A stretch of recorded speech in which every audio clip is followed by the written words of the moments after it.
Hello, Maverick fans. Welcome to another edition of the Mavpuckcast. I'm Jason. And I am John. And we are here to talk UNO hockey. But on a more positive note, before that happens, I wanted to tell fans that October 12th and 13th is the Giving Day for UNO, and it runs from noon on October 12th through noon on October 13th. The Wear Black Give Back campaign is kind of a social media fundraising campaign. They have these little cards with Durango, and they want you to get his picture in creative ways at home or around Omaha or on campus or wherever it is. And they're trying to raise money for UNO. And on social media, you use the hashtag Wear Black Give Back. But they have all kinds of little swag that they've been giving out for this. They have these little stickers. Bridget and I are ambassadors for this event. So I've got this shirt for the event. So we'll be posting on social media about it. If you want to learn more about this event, you can visit givingday.unomaha.edu. We'll have the link and more information in the show notes below. If you're watching on YouTube and you're watching on SoundCloud and Apple Podcasts, the information will be on there so you can learn more. But it's kind of a fun deal that they do every fall right around homecoming. There are all kinds of prizes you can win, and there are different challenges that go on. So it's a great way to support UNO, and it's kind of a fun social media campaign that they have. So Bridget wanted me to give you all that information today and promote that. And so I thought I'd start off because we've got a jam-packed episode of the Mavpuckcast. So we started early today because we've got a lot of activities in our personal lives going on, and if it gets any earlier when we record, we might have to call this the Mavpuck Pajama Cast. I'm just saying, Jason, that may happen. So let's. It might be an all-night affair where we start after the game and we just go. You know, we were in college. We pulled all-nighters at one point. Maybe we need to get back to that. Exactly right. There was a time when we burned the candle at both ends. So yeah, we might just start it at midnight, and maybe we'll just do a live stream. It's like, everybody join us on Zoom, join us on YouTube, and we'll just talk, because there was a lot of interesting stuff this weekend, including our first series of the regular season against the Niagara Purple Eagles out of Atlantic Hockey. Last week on the episode, Jason and I were very confident, very excited about this series. We thought UNO would get a sweep, and UNO did not get a sweep, Jason. Well, I mean, a sweep happened. It just did not go the way we thought. I told you, I remember we were talking after Friday night's game about Friday's game and how that Niagara didn't win that game. I really felt like we lost that game. And we've talked, it was Saturday, I think, during the game that we were talking about how last season it seemed like, Friday nights we struggled. We didn't play our best hockey. And then Saturday night, they kind of bring it together, and, the team looked better on Saturday. And it's like, we're back into that. Like, we're not prepared. We're making just bonehead plays. The first goal was just a dead giveaway. Like, why on earth, as a defenseman, you decide to backhand a puck up a lane behind your net blindly? Like, 9 times out of 10 in this league, that's going to get intercepted and end up in the back of the net. And it got intercepted and ended up in the back of their net. Like, yeah, my gosh. It was this behind the back, no look pass behind the goal line in our defensive zone, right to the Niagara player. And that led to the first goal of the game in the latter half of the first period. And it just like, and it was a veteran player. It was Victor Mancini. It was one of our good, solid defensemen who made that play. And again, mistakes happen. You and I are not unreasonable people, but you're like, oh my gosh, you guys, seasoned veterans who played a full NCHC schedule last season. Those are some of those things that are just head scratchers as fans, and I'm sure just drive the coaching staff nuts. And in our season preview and stuff, we talked about how this team was going to rely on their veteran defense, that, we had a lot of youth up front. And so you didn't know what you were going to get out of there. We have untested goaltenders, so they're going to need some support in front of them. And this team will struggle more than you expect them to struggle if our defense can't just make basic plays. The second goal, classic example. Every defender from God knows what, maybe mites even, like, and an 8-year-old, you should know how to count numbers. As a defenseman, you need to account for 5 players in front of you. You have 2 guys that should be able to count 5. How you let a guy sit on a blue line as long as they did on an opposite blue line and let this Hail Mary pass go through you, like, come on. It's a mental mistake. And that's the problem I think I have most with this, is that it's not talent. It's not skill. It's not that they were a better team than us. And it's frustrating because, we just didn't have anything that could compete with them. We had both of those games in hand, easy, no problem. And we gave both of them away. Yeah. And on the other side of the ice, and I noticed this all weekend with Niagara, you could tell that they knew coming in that they were an overmatched team. These 2 games were the first games against an NCHC opponent that they had won in 9 previous tries. And so I sat and watched them in their defensive zone. Their sole focus was to keep the puck out of their defensive zone. And they did a fairly effective job. They had good goaltending from their senior goaltender, Veltri. And like you said, we should have won both of these games going away. There should have been no question about it, Jason. But there were just some of those mental breakdowns. And especially on Friday night, there were a number of moments where we let their forwards get behind our defensemen, as you just mentioned. I'm perplexed as to how this keeps happening. And I think that's why I am upset about it. Like, I'm frustrated because I see more out of this team. I see that they can do better. I want to see them succeed. I want to be able to, like we had when we, beat Mankato. I think we all like when they feel proud of the effort and the stuff that they put into. And I'd be really, this is one of those, like, if we could go talk to the players, like, I'd be really interested. Like, how do you feel about that effort? Like, where is your head at? Because these players need to have it. And I don't know, maybe Gabinet's too nice of a guy or something. They need to have it beat into them that is crap. And that was a crappy effort. It was mental mistakes. It was everything that coach preached about. Like, you're supposed to have character guys that are responsible and know the system, and you're like, if that was your system at its best, then your system is terrible. You really need to know what you're going to get out of your players. And it just seems like Friday night's example of where you just don't know what you're going to get out of your players for a weekend. So you're kind of using Friday night to say, like, where's their head at? Like, you've got to get them into a place. They need to come out of the gate. And, I'll throw the gauntlet down to them. Like, this team, I doubt you watch, but if you watch this podcast or listen to this podcast, like, I challenge you to prove to me that is not the team that we're going to see the rest of the season, because that's kind of what we talked about and I expected from the season. And it's sad. We saw goaltending that, had flashes of brilliance, but systematically just the goaltending breaks down. It's bad reads, it's poor plays. And it's led by a defense that makes basic mental errors that can't follow guys through. And it's forwards that then try to overcompensate and do too much and don't take simple plays like putting the puck on it.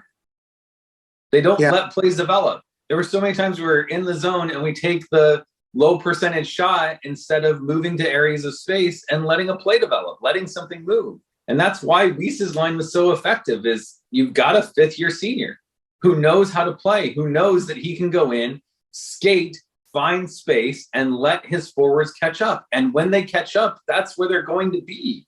And that's what we need from every line. There's experience on every line, and they need to step up. Well, and one of the things that we talked about in our preseason preview and last week after the 7-2 exhibition game against Mankato is that one of the strengths of this team coming into this season was supposed to be the defensive core on this team.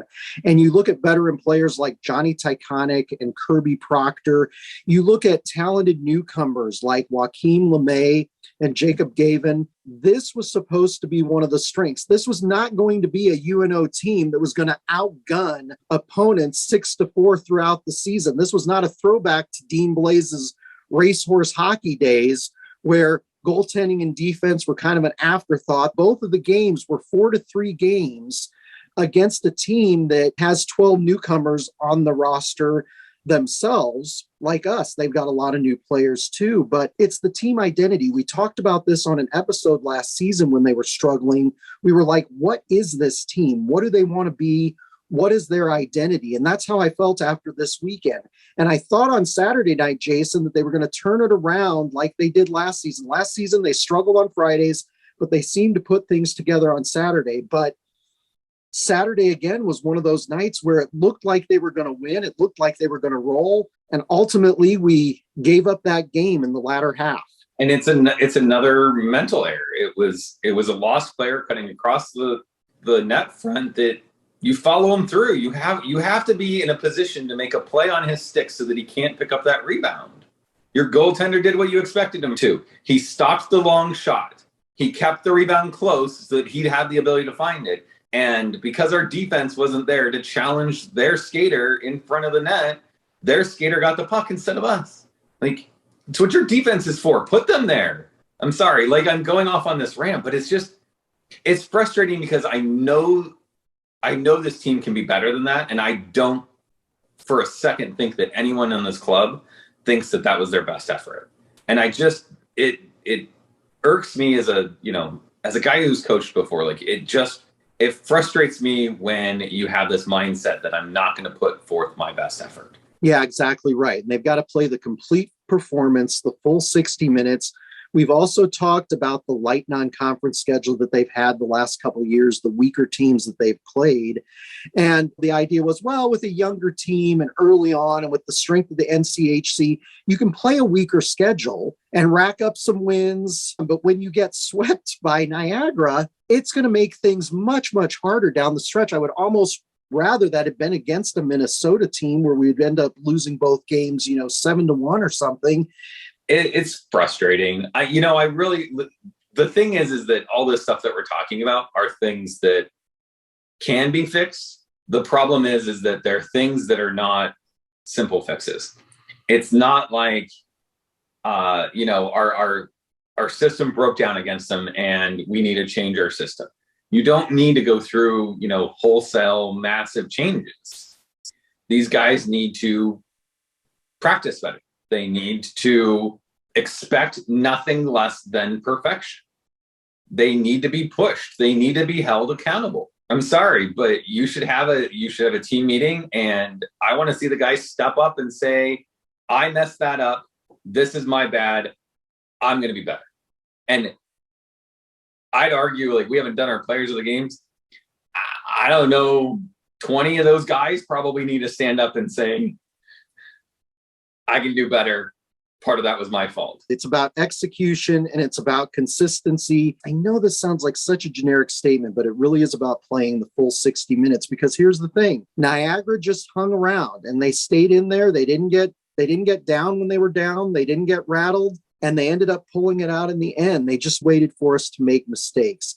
And we've got to be the type of team, and I said this on a podcast last season, that has a killer instinct, because a lot of times it's the attitude, it's the mental game that is 90% of success in sports. But you mentioned player of the weekend, Jason, and I don't know who is this. This is going to be a tough one, since you let me pick. Really? Well, yeah, it's not going to be, well, it's going to be tough for one of us, and I'm going to let you pick first here. And I think I know who you're probably going to pick, because I know who I want to pick. And I don't know. I'll be curious to see who you pick, because as far as I'm concerned, there's only two players that are up. Like, mine was easy. It was, here's two players, and I'm sure John's picking one of them. So, well, we'll see. I'll let you pick first this time. I think it's the obvious pick is Randall. I don't know where it came from, but he's one of the players that I'm like, he was out there, he was challenging, he played pretty good defense. you didn't expect a lot from him offensively. He wasn't one of the guys on my list of, the first goal of the game would come from him, let alone 3 goals in the weekend. He's got himself in a good position. He's on a productive line, and he's finishing his opportunities, which offensively he might be the only one. Yeah, 3 goals on the weekend, a really terrific performance, in particular on Friday night.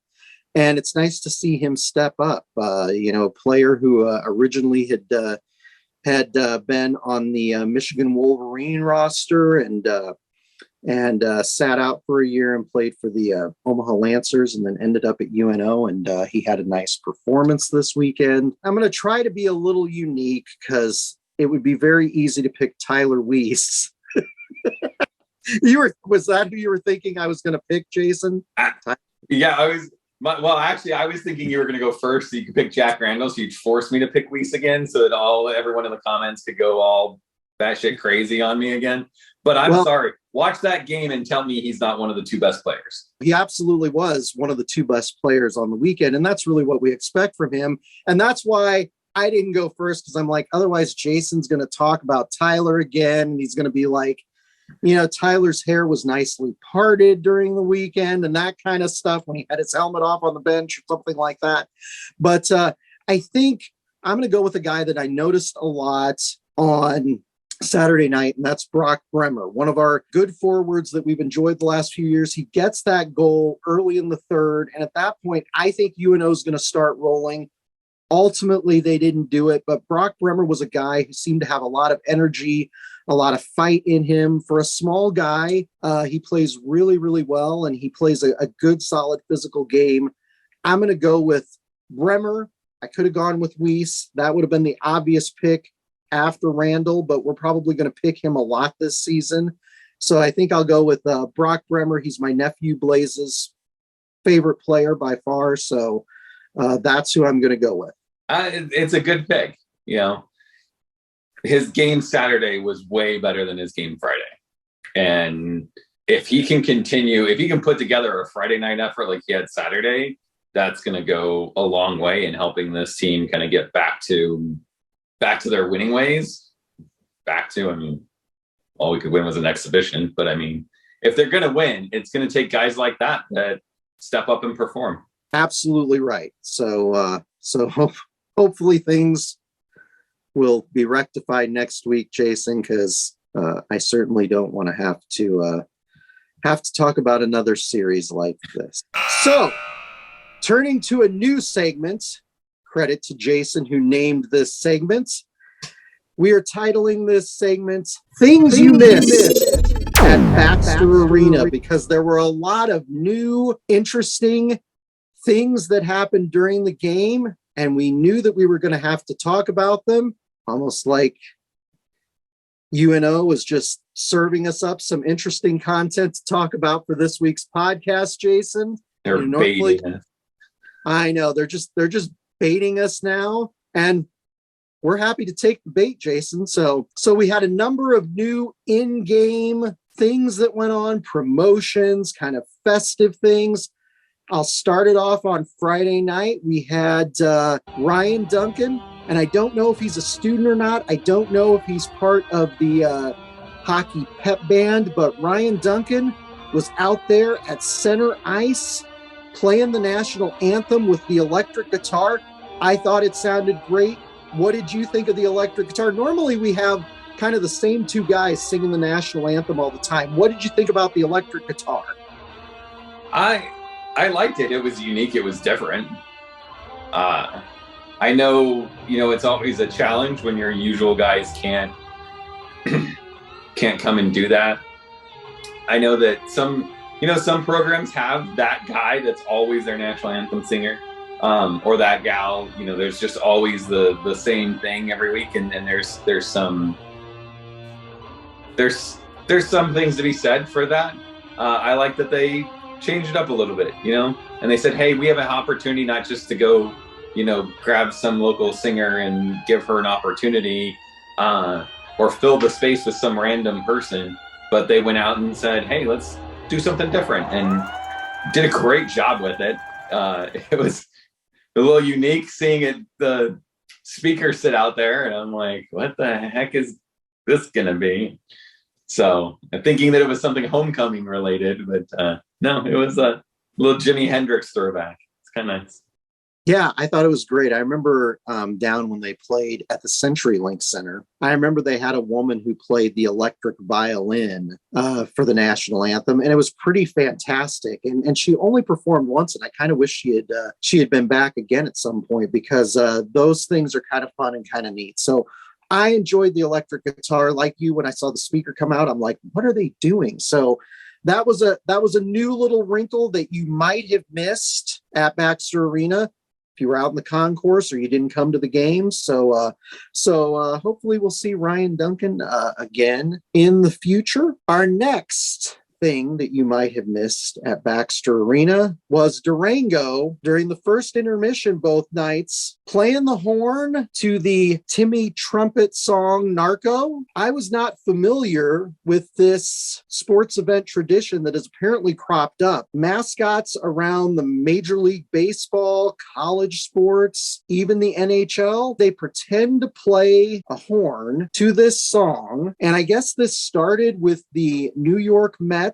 When Edwin Diaz comes out, they play this song Narco, and the fans, they'll give them plastic horns and they'll pretend to play along with this song. I don't know if you were familiar with it before or not, Jason. Like you, when I first heard it at the rink, I was like, I don't understand what's going on. I just kind of thought they were, trying to get the fans hyped, and with the large student section on Friday night, I thought it was kind of, maybe something for them, something they had kind of spearheaded or something, and so I kind of felt like I was out of the loop, to be honest with you. But did my research. You did our research and sent me links to what the heck was going on. So I don't know. I mean, I've looked at I went into sports database and statistics, and I must say the performance of teams post introduction of this tradition leaves a lot to be desired. So I'm not so sure it's something we wanted to kind of piggyback on. But well, I'll tell you, that's the reason we lost. I don't know. I'm not a big baseball guy. I did send you this anecdote, and I did think this was kind of funny because actor-comedian Jerry Seinfeld, who is a huge New York Mets fan, was not a fan of the new tradition. And I'll read this little bit from NPR. He said, in early September, comedian Jerry Seinfeld cracked that the team's recent struggles could be traced to Narco and Timmy Trumpet's on-field performance. Quote, I blame that stupid trumpet performance, Seinfeld said on social media. Celebrating in season, we haven't won anything yet. Bad mojo. so maybe this threw off UNO's mojo in the game. I looked it up. There was a minor league baseball team that had a 10-game winning streak, and they had this trumpet night where everyone got the sousaphones, and they played this on the field, and they did the whole Timmy Trumpet thing, and they lost 15 straight after that. So I was like, ooh, I'm too superstitious to ignore that, unfortunately. You and I are very superstitious as sports fans. I know a lot of sports fans who are. So anytime they do any of these new things, I'm always a little bit leery of what's going to happen. So we'll see if this evolves. Maybe in the future, it might be a good idea to get some like toy plastic horns to the students and let them participate, or have a handout for fans where they can all participate too. Because it was a little awkward at times just having Durango out there under the spotlight performing this for an extended period of time. And I don't know, we got swept by Niagara. So maybe this threw off our mojo. The other new thing that we saw this weekend was normally the PA announcer, when the team skates out onto the ice, he typically says, welcome to the ice, your UNO Mavericks. Right? Right. Well, this weekend, every time that was said, both by Nick Handley, who's our normal PA guy, and the guy who was the PA guy, the substitute on Saturday night, which I was told was the baseball and basketball announcer. I don't know that for sure, but I was told that, so we'll go with that for the moment, was welcome to the ice, your Omaha Mavericks. This might seem like an insignificant change to most people, but you and I being suspicious, we're definitely suspicious sports fans, but you and I being superstitious sports fans, I don't know how I felt about this. I've got to be honest with you. 12 years ago or so, when they decided to rebrand, I love the O logo that they have now. I love the new bullhead logo. They had a branding firm do that, and I think those are great. I don't know how I feel about making everything Omaha all the time, because in this community, they're still known as UNO. Everybody calls them UNO. Did we need to change this from UNO to Omaha, Jason? Why? Like, that's kind of, I was just like, why? And honestly, I felt like UNO rolls off the tongue a little bit better. Like, it should be broken up. And then so when he announces your UNO Mavericks, like that break makes sense to me. And then like when you just Omaha, it's like, I don't know. I just didn't feel as energized by it. And I'm not against it. It's kind of one of those things like ultimately I understand like it's a little thing that matters none whatsoever. But I don't know. It just doesn't sit well with me right now, at least. Well, it doesn't with me either. And I several years ago when the Catholic Church changed the liturgy, and every time you go to mass now, it still feels awkward. You still want to say things the old way. I mean, sometimes you just need those traditions. And I don't know, as somebody who I went to UNO for 5 years, Bridget and I both were back in the 1990s. I mean, to me, it's just UNO. And I understand wanting to change the brand, but it's like everybody knows it as UNO. It's just become the way it's said and what it is. And it seems like we've gone away from the way it's said and what it is. Mainly because we lost to Niagara. I would rather go back to the, welcome to the ice, your UNO Mavericks, because like you said, it flows off the tongue a little bit better. So we'll have to see what happens in a couple of weeks for the next home series. But those were 3 of the things you missed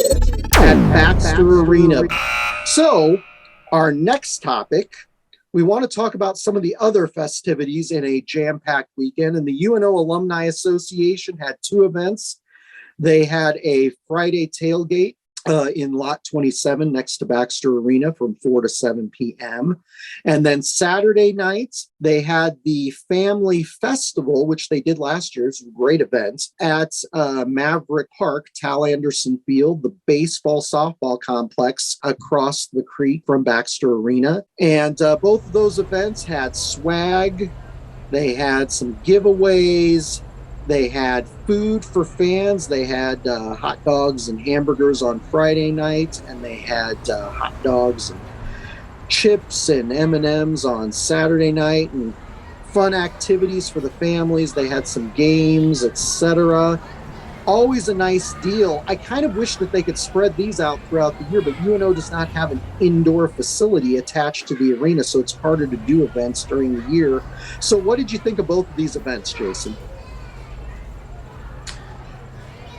I didn't go Friday, so you'll have to speak to Friday's event.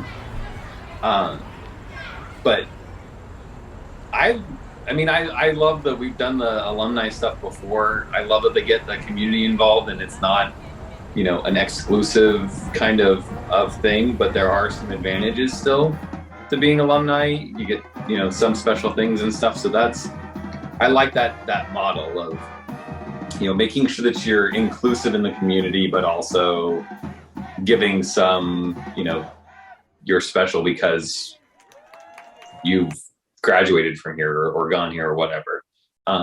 It wasn't as well attended as I kind of expected. And I don't know if that was just a PR marketing getting the word out kind of thing, or if that was because it was on Saturday. I got to tell you though, man, there's a lot of people. They had a youth hockey tournament at Baxter. On Saturday, they had was a baseball game, I think, on Friday. usually where it's like no problem to park and stuff. It was kind of shocking to see people parking in different places. You mentioned the Friday tailgate. The Friday tailgate was a great event. There were quite a few people there. I think they said they had 675 people reserved for that they were expecting. Wow. And like you said, the Saturday event is a lot of fun. I was hoping there'd be more people there too. I was trying to remember the last year. I think there were more people in attendance. So a busy weekend, lots of changes to the in-game presentation, homecoming events, everything else. They were long days, both days. And it would have been great if we'd been capped off with a couple of wins, but we weren't. So we'll see what kind of events they have in store for the next few months for us. Aggressive, but don't get a penalty. Aggressive, but don't get a penalty. Turning to the next series, Jason, UNO travels to Sault Ste. Marie in the Upper Peninsula to play Lake Superior State. This was a team we were very familiar with back during our days in the CCHA. We go to Lake State. Lake State has had something of a resurgence in recent years. 2 years ago, they made the NCAA tournament. They're a team going into this season. They have not played any regular season games going into the series against UNO here on October 14th and 15th. It'll be at 6:07 p.m. on Friday night, our time. 5:07 p.m. on Saturday nights. They've played 3 exhibitions, one against Michigan Tech, one against Nipissing, which is a college out of Canada, and then they played the U.S. National Development Training Program. They beat the Canadian school, but they lost to both Michigan Tech and the under-18 program. What do you think about this series? What do you think UNO needs to do? What do you think is going to happen? I think it's a beautiful campus. It's a beautiful area. I'm glad that we're going back. I love this, like back to teams that we competed with, that we kind of, I wouldn't say necessarily a rival, but, teams that we're familiar with back from those days. It's always fun to kind of reminisce about games before and stuff. So I like that. I think we're just back to this team and what they can do and, what they showed, and will they bounce back from, 2 poor performances this weekend at home? Are we a better road team than we are a home team? We've had UNO teams that have been that way before, where they had a lot of success on the road. And a lot of that just comes down to you have no choice but to hang around with your teammates, and, you can't get away from them. And so there's bonding and stuff that happens. And I think that'll be good for the team. I think it'll be good for them to get on the road and just kind of be forced into isolation with each other. Performance-wise, I'm very hesitant to think that they're not what we saw Friday, Saturday here at Baxter. They have a number of transfer portal players on this team that have come in for Lake Superior State this season. One of the notable transfers is Harrison Roy, who played for Boston College last season, and he had 7 goals and 12 assists, and he was 4th on the team in assists last season. So I'm going to say that we split. That's as optimistic as I'm getting. I was thinking the same thing. I think we split. I'm guessing that I'm going to say that we find a way to win, a close game on Saturday, and that's how we get our split. But at the same time, it's close. We're definitely at risk of being swept out of this one and going 0-for-4 to start the season. So the guys need to be cautious. They need to be mindful. They need to, tighten up their game a lot if they want to see any success up there. This team needs to figure out what its identity is going to be. They need to play a full 60 minutes both nights. They need to be really careful, because 4 losses to start the season against Niagara and Lake State is not the type of thing that's going to instill confidence in a team that has 11, 12 new players on the roster this season. So they need to be very careful and take charge of this game from the start, because we expect a lot of things from this team and we want to see them do well. So the games will not be on NCHC TV. I know people ask that every year. They will be on Jason's favorite Flow Sports TV, which, if I recall correctly, usually costs, I think, $30 for the weekend. I think you typically buy a month of Flow Sports for $30. We will buy it. Hopefully we have a good series from Sault Ste. Marie to talk about, but we'll just have to see, Jason. And until next time, go Mavs. Go Mavs.